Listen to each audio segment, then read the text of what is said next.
കർക്കിടക മാസമായാൽ നമ്മുടെയൊക്കെ തലമുറയിലെ പഴയ തലമുറയിലെ ആൾക്കാർ തയ്യാറാക്കുന്ന ഒരു കഞ്ഞിയാണ് കർക്കിടക തഴുതാമ കഞ്ഞി. ഇത് പറയുമ്പോൾ തന്നെ പുതു തലമുറയിലെ ആൾക്കാർ ചിരിക്കുന്നുണ്ടാകാം. പക്ഷേ നമ്മുടെ പൂർവികർക്ക് ഇത് ശരീരത്തിന് പുതുജീവൻ നൽകുന്ന ഒരു ഔഷധ കഞ്ഞി തന്നെ ആയിരുന്നു. ഈ കഞ്ഞിയിലെ പ്രധാന ചേരുവകളിൽ ഒന്നാണ് തഴുതാമയുടെ ഇല. ഇന്നത്തെ വീഡിയോയിൽ നമ്മൾ തഴുതാമയുടെ ആരോഗ്യ ഗുണങ്ങളെക്കുറിച്ചും കർക്കിടകത്തിൽ ഇത് എന്തിന് കഴിക്കണം, ആരൊക്കെ കഴിക്കണം, നമ്മൾ കഴിച്ചിരിക്കേണ്ട ഒരു കഞ്ഞിയാണ് തഴുതാമ കഞ്ഞി. നല്ല ടേസ്റ്റാണ്, വളരെ ഹെൽത്തിയുമാണ്. അപ്പം നിങ്ങൾ എല്ലാവരും കർക്കിടക മാസത്തിൽ ഈ തഴുതാമ കഞ്ഞി ഒന്ന് തയ്യാറാക്കി നോക്കുക. ഇതെൻ്റെ മുത്തശ്ശി പറഞ്ഞു തന്നതാണ്. നല്ല ടേസ്റ്റാണ്. അപ്പം നിങ്ങളെല്ലാവരും ഒന്ന് തയ്യാറാക്കി നോക്കുക.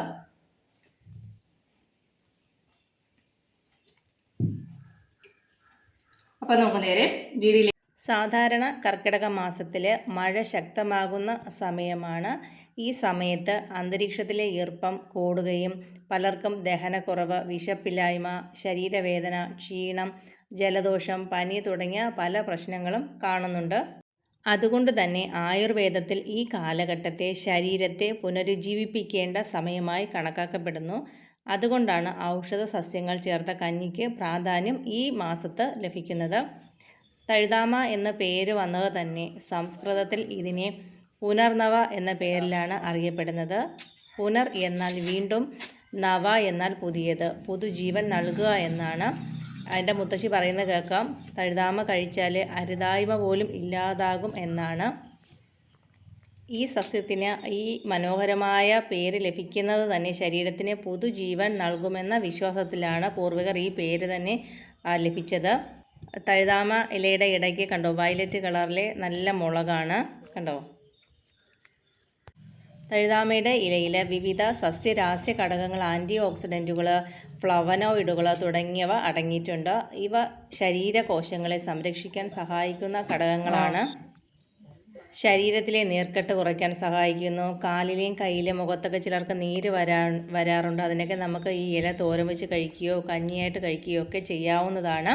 അപ്പോൾ ഞാൻ ഈ ഇല നന്നായിട്ട് കഴുകി എടുക്കുന്നുണ്ട്. നമ്മൾ തോരനായാലും കഞ്ഞി വയ്ക്കാനായാലും എടുക്കുന്നതിന് തൊട്ട് മുമ്പ് നമ്മൾ ഈ ഇലകൾ നന്നായിട്ട് ഒരു 10 മിനിറ്റ് വെള്ളത്തിലൊന്ന് മുക്കി വെച്ചിരിക്കണം. 1-2 വെള്ളത്തിൽ കഴുകിയതിന് ശേഷം വേണം നമ്മളിത് ഉപയോഗിക്കാനായിട്ട്. ഞാനിപ്പോൾ ഒരു ബക്കറ്റ് നിറയെ വെള്ളം എടുത്തിട്ട് ഈ ഇലകൾ നമ്മൾ വേരോട് കൂടിയാണ് പിഴുതെടുത്തിട്ടുള്ളത്. ആ വേര് കട്ടിയതിന് ശേഷം നമ്മൾ ഒരു 10 മിനിറ്റ് ബക്കറ്റ് ഫുള്ള് നിറച്ച് വെള്ളം എടുത്തതിന് ശേഷം ഈ ഇലകൾ 10 മിനിറ്റ് അതിൽ മുക്കി വെച്ചിട്ടുണ്ട്. അതിന് ശേഷം 1-2 വെള്ളം കൂടി കഴുകി എടുത്തതിന് ശേഷമാണ് നമ്മളിത് തോരനായാലും കഞ്ഞി വയ്ക്കാനായാലും ഉപയോഗിക്കുന്നത്.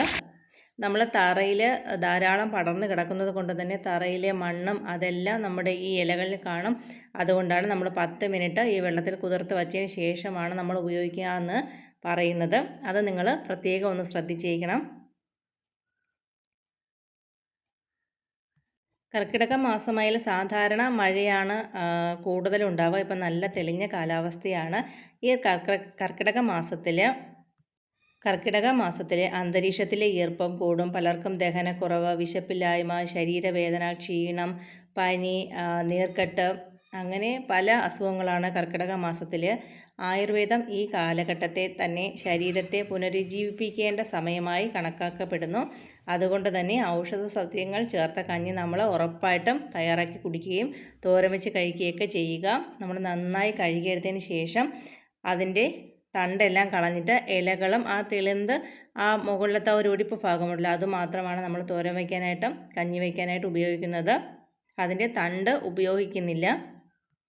ശരീരത്തിലെ നീർക്കെട്ട് കുറയ്ക്കാനും കാലിലെ കയ്യിലെ മുഖത്തൊക്കെ നീരൊക്കെ വരുന്നെങ്കിൽ നമുക്ക് ഈ ഇല തോരൻ വെച്ച് കഴിക്കുകയോ വെള്ളം തിളപ്പിച്ച് കുടിക്കുകയോ ഒക്കെ ചെയ്യാവുന്നതാണ്. കരളിൻ്റെ ആരോഗ്യത്തിന്, കരളിലെ വിഷാംശങ്ങളെ പുറന്തള്ളാൻ സഹായിക്കുന്ന ഒരു ഇലയാണ് തഴുതാമ ഇല. നമ്മൾ തഴുതാമ ഇല ഉപയോഗിച്ച് കഞ്ഞിയായാലും തോരനായാലും തയ്യാറാക്കി ചെറു ചൂടോടുകൂടി കഴിക്കണമെന്നാണ് ആയുർവേദത്തിൽ പോലും പറയുന്നത്. കർക്കിടക കഞ്ഞി ശരീരത്തിന് ഊർജവും ആശ്വാസവും നൽകുമെന്നാണ് പണ്ട് മുത്തശ്ശിയൊക്കെ പറയുന്നത്. നമ്മൾ വെയിറ്റ് ലോസ് ഡ്രിങ്കായിട്ട് തഴുതാമ ഇല തിളപ്പിച്ച വെള്ളം കഴിക്കാറുണ്ട്. പക്ഷേ ഈ തഴുതാമ ഇല ആരൊക്കെ കഴിക്കാൻ പാടില്ല എന്ന് നമ്മൾ പറയുന്നുണ്ട്. ഗർഭിണികൾ, മുലയൂട്ടുന്ന അമ്മമാർ, ഗുരുതര വൃക്ക രോഗമുള്ളവർ, കരൾ രോഗമുള്ളവർ ഇവരൊക്കെ ഡോക്ടറുടെ നിർദ്ദേശപ്രകാരം മാത്രമേ ഉപയോഗിക്കാൻ പാടുള്ളൂ. അപ്പം നമ്മൾ തോരൻ അരിയും പോലെ തന്നെ തഴുതാമയുടെ ഇലയും നമ്മൾ കട്ട് ചെയ്തെടുക്കുന്നുണ്ട്. ഞാനിപ്പോൾ കൂടുതൽ ക്വാണ്ടിറ്റിയിൽ ഇല എടുത്തിട്ടുണ്ട്. നമ്മൾ ആവശ്യത്തിന് കഞ്ഞിക്ക് ആവശ്യമായ ഇല എടുത്തതിന് ശേഷം നമ്മൾ രാവിലെ കുട്ടികൾക്ക് ചോറ് കൊണ്ട് പോകാനൊക്കെ തോരൻ തയ്യാറാക്കാനായിട്ട് നമ്മൾ കട്ട് ചെയ്ത് ഫ്രിഡ്ജിൽ വയ്ക്കുന്നുണ്ട്. രാവിലെ നമ്മൾ ഇത് കട്ട് ചെയ്ത് 10 മിനിറ്റ് വെള്ളത്തിലൊക്കെ ഇട്ട് നമുക്ക് കഴുകി വാരി കൊണ്ടുവന്ന് തോരൻ തയ്യാറാക്കാനുള്ള ടൈമൊന്നും കിട്ടില്ല. അപ്പോൾ സൺഡേ ആണ് ഞാൻ കൂടുതലും ഈ തഴുതാമ ഇല തോരൻ തയ്യാറാക്കാൻ ശ്രമിക്കാറ്. പിന്നെ ഇന്ന് കഞ്ഞിക്ക് എടുത്തത് കൊണ്ട് കൂടുതൽ നമ്മൾ എടുത്ത് വൃത്തിയാക്കി കട്ട് ചെയ്ത് അരിഞ്ഞൊക്കെ വച്ചിട്ടുണ്ട്. നമുക്ക് കുറച്ച് ടൈം എടുത്താൽ മാത്രമേ നമുക്കത് എടുത്ത് തയ്യാറാക്കി അരിഞ്ഞൊക്കെ വയ്ക്കാൻ പറ്റത്തുള്ളൂ. അപ്പോൾ കൂടുതലും നമ്മൾ വീട്ടിൽ നിൽക്കുന്ന സമയത്ത് ഫ്രിഡ്ജിലൊന്നും വയ്ക്കാതെ നമ്മൾ കട്ട് ചെയ്ത് അപ്പോഴത്തേന് തോരൻ വെച്ചായാലും കഞ്ഞി വെച്ചായാലും കഴിക്കുന്നതാണ് ഏറ്റവും നല്ലത്. പിന്നെ കുട്ടികൾക്ക് സ്കൂളിലൊക്കെ കൊടുത്ത് വിടണമെങ്കിൽ നമുക്ക് വൈകിട്ടത് നന്നാക്കി കട്ട് ചെയ്തൊക്കെ ഫ്രിഡ്ജിൽ വെച്ചിട്ട് രാവിലെ എടുത്ത് ഉപയോഗിക്കാവുന്നതാണ്. ഇന്ന് ഞാൻ തഴുതാമ കഞ്ഞി മാത്രമാണ് വീഡിയോയിൽ കാണിക്കുന്നത്. ഇതിൻ്റെ ഇല തോരൻ വയ്ക്കുന്ന വീഡിയോ നമ്മുടെ ചാനലിൽ മുമ്പേ അപ്ലോഡ് ചെയ്തിട്ടുണ്ട്. ഇതിൻ്റെ ലിങ്ക് ഞാനിത് ഡിസ്ക്രിപ്ഷനിൽ കൊടുത്തേക്കാം.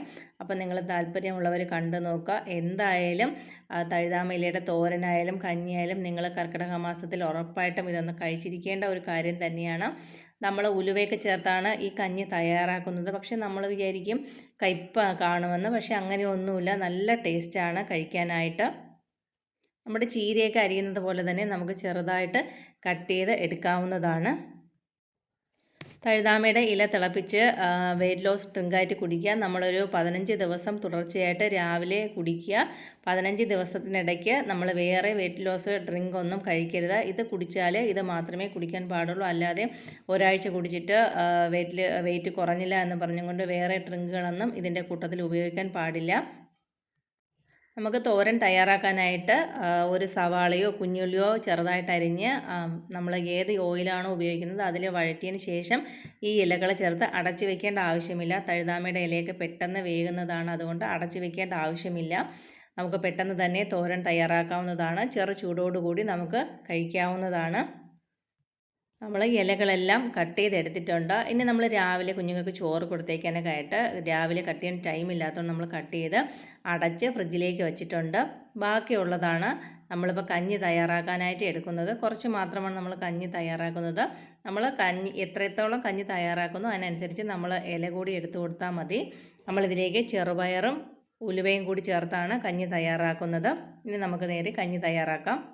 ഞാനിപ്പോൾ എടുത്തിരിക്കുന്നത് നമ്മുടെ റേഷൻ കടയിൽ നിന്ന് കിട്ടുന്ന ആ ഒരു ചെമ്പാവ് അരിയാണ് എടുത്തിട്ടുള്ളത്. നമ്മൾ 3 പേരാണ് കഴിക്കുന്നത് കഞ്ഞി. അപ്പോൾ അതിനനുസരിച്ചാണ് എടുത്തിട്ടുള്ളത്. 1 ഗ്ലാസ് അരിയാണ് എടുത്തിട്ടുള്ളത്. അതിലേക്ക് 1/4 ഗ്ലാസ് ചെറുപയർ ചേർത്തിട്ടുണ്ട്. ചെറുപയർ നമ്മുടെ ഇഷ്ടത്തിന് ചേർക്കാം, കൂട്ടുകയോ കുറയ്ക്കുകയോ ഒക്കെ ചെയ്യാം, പ്രത്യേകിച്ച് അളവില്ല. ഇനി നമ്മൾ ചേർത്ത് 1/4 ടീസ്പൂൺ ഉലുവയാണ്, വറുക്കാത്ത പച്ച ഉലുവയാണ്. ഇത് നമ്മൾ 1-2 വെള്ളം നല്ലതുപോലെ കഴുകിയതിന് ശേഷം നമുക്കിത് ഒരു 5 മിനിറ്റ് ഒന്ന് കുതിർക്കാനായിട്ട് വയ്ക്കാം. അങ്ങനെ ചെയ്താൽ പെട്ടെന്ന് ഇതൊന്ന് വെന്ത് കിട്ടും, അത്രയേ ഉള്ളൂ. അല്ലാതെ പ്രത്യേകിച്ച് കാര്യങ്ങളൊന്നുമില്ല. ഇനി നമ്മൾ കഞ്ഞി തയ്യാറാക്കുന്നത് കുക്കറിലാണ്. ഇനി നമുക്ക് അരിയുടെ വേവിനനുസരിച്ച് വെള്ളം ഒഴിച്ചു കൊടുക്കാം. ചില അരിക്ക് അത്യാവശ്യം വെള്ളം വേണ്ടി വരും. എൻ്റെ ചെറിയ കുക്കറായതുകൊണ്ട് ഞാൻ കുറച്ച് വെള്ളമാണ് ആദ്യം ഒഴിച്ചു കൊടുക്കുന്നത്. പിന്നീട് നമുക്ക് അര വേവായതിന് ശേഷം ഒന്നുകൂടി തുറന്ന് നോക്കിയിട്ട് വേണമെങ്കിൽ വെള്ളം ചേർത്ത് കൊടുക്കാം. നമ്മൾ അതിന് ശേഷം ഇതിലേക്ക് അരിഞ്ഞു വെച്ചിരിക്കുന്ന തഴുതാമയുടെ ഇല കൂടി ചേർത്ത് കൊടുത്തിട്ടുണ്ട്. അത് ഒരു 2-3 വിസിൽ കേൾക്കുന്നത് വരെ നമുക്ക് വെയിറ്റ് ചെയ്യാം. ആ ടൈമിൽ നമ്മൾ തേങ്ങാപ്പാൽ ചേർക്കുന്നുണ്ട്. തേങ്ങയോട് കൂടിയാണ് തേങ്ങാപ്പാൽ അരച്ചാണ് ചേർക്കുന്നത്. അരമുറി തേങ്ങയുടെ പാലെടുത്തിട്ടുണ്ട്. അതിലേക്ക് ഒരു 1/4 ടീസ്പൂൺ നല്ല ജീരകം കൂടി ചേർത്ത് ഒന്ന് ചെറുതായിട്ടൊന്ന് അരച്ച് വെച്ചിട്ടുണ്ട്. തേങ്ങാപ്പാൽ മാത്രമായിട്ട് വേണമെങ്കിൽ നമുക്ക് ചേർക്കാവുന്നതാണ്. ജീരകത്തിൻ്റെ ടേസ്റ്റ് ഇഷ്ടമില്ലാത്തവർക്ക് അത് അവോയ്ഡ് ചെയ്യാവുന്നതാണ്. ജീരകത്തിന് പകരം ചെറിയ ഉള്ളി ഉപയോഗിച്ച് കഞ്ഞി തയ്യാറാക്കാറുണ്ട്. അങ്ങനെ വേണമെങ്കിൽ നിങ്ങളുടെ ഇഷ്ടത്തിനനുസരിച്ച് ചേഞ്ച് വരുത്താവുന്നതാണ്. അപ്പോൾ നമ്മുടെ അരിയൊക്കെ നന്നായിട്ട് വെന്തിട്ടുണ്ട്. അരച്ച് വെച്ചിരുന്ന നമ്മൾ തേങ്ങയും ചെറിയ ജീരകവും കൂടി ചേർത്തത് ഇതിലേക്ക് ചേർത്ത് കൊടുത്തിട്ടുണ്ട്. ആവശ്യത്തിന് വെള്ളം ഒഴിച്ചു കൊടുത്തിട്ടുണ്ടായിരുന്നു. ഉപ്പ് ചെക്ക് ചെയ്ത സമയത്ത് ഉപ്പ് കുറവായിരുന്നു. ഞാൻ അല്പം കൂടി ഉപ്പ് ചേർത്ത് കൊടുത്തിട്ടുണ്ട്. അപ്പോൾ നമ്മുടെ വളരെ ഹെൽത്തിയും ടേസ്റ്റിയുമായിട്ടുള്ള കഞ്ഞി ഇവിടെ റെഡി ആയിട്ടുണ്ട്. ഇനി കുക്കറിൽ നമുക്കതൊന്ന് അടച്ചു വെച്ച് കൊടുക്കാം. ഞാനൊന്ന് കുളിച്ചിട്ട് എന്നിട്ട് നമുക്ക് കഞ്ഞി കുടിക്കാം. ചെറു ചൂടോട് കൂടി നമ്മൾ കഞ്ഞി കുടിക്കുമ്പോഴാണ് അതിന് പ്രത്യേക ഒരു ടേസ്റ്റ് കിട്ടുന്നത്. കണ്ടോ, നമ്മുടെ ഹെൽത്തി ആയിട്ടുള്ള, കാണാനും കഴിക്കാനും ഒക്കെ നല്ല ടേസ്റ്റ് ആയിട്ടുള്ള ഒരു കഞ്ഞിയാണിത്. ഇതിൽ ഒരു കറിയും ഇല്ലെങ്കിൽ നമുക്ക് ഈ കഞ്ഞി ഇങ്ങനെ തന്നെ കുടിക്കാവുന്നതാണ്. ഞാൻ പ്രത്യേകിച്ച് കറികളൊന്നും ചേർക്കുന്നില്ല. നമ്മുടെ കഞ്ഞി ഇവിടെ റെഡി ആയിട്ടുണ്ട്. അപ്പം ഞാനിത് കുടിച്ച് കാണിക്കാം. ഇല്ലെങ്കിൽ നിങ്ങൾക്ക് ഡൗട്ട് തോന്നും, ഇത് ഉലുവയൊക്കെ ചേർത്തതുകൊണ്ട് കയ്പ്പ് കാണുമോ, ഇങ്ങനെ കുടിക്കാൻ സാധിക്കുമോ എന്നൊക്കെ ഡൗട്ട് തോന്നും. ഞാനിത് കുടിച്ച് കാണിക്കാം.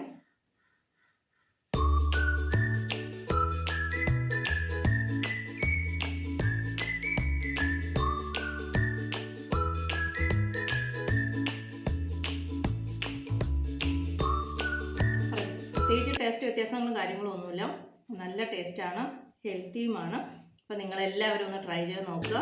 വീഡിയോ ഇഷ്ടമായി ലൈക്ക് ചെയ്യുക, കമൻറ്റ് ചെയ്യുക, സബ് ചെയ്യുക. ഇതുവരെ തന്ന എല്ലാ സപ്പോർട്ടിനും ഒരുപാട് താങ്ക്സ് ഉണ്ട്. അപ്പോൾ നിങ്ങൾ കർക്കിടക മാസത്തിൽ എന്തായാലും കഴുതാമക്കഞ്ഞി ഇതേപോലെ ഒന്ന് തയ്യാറാക്കി നിങ്ങളൊന്ന് കഴിച്ച് നോക്കുക. നമുക്ക് ഒരു കറിയും ഇല്ലെങ്കിലും നമുക്ക് ഈ കഞ്ഞി ഇതേപോലെ തന്നെ കുടിക്കാൻ കഴിയുന്നതാണ്. അപ്പോൾ വീഡിയോ ഇഷ്ടമാവുകയാണെങ്കിൽ നിങ്ങളുടെ ഫാമിലി ഫ്രണ്ട്സിനൊക്കെ ഒന്ന് ഷെയർ ചെയ്ത് കൊടുക്കുക. അപ്പം ഇതിലും നല്ലൊരു വീഡിയോ കാണുന്നവരേക്കും ബൈ.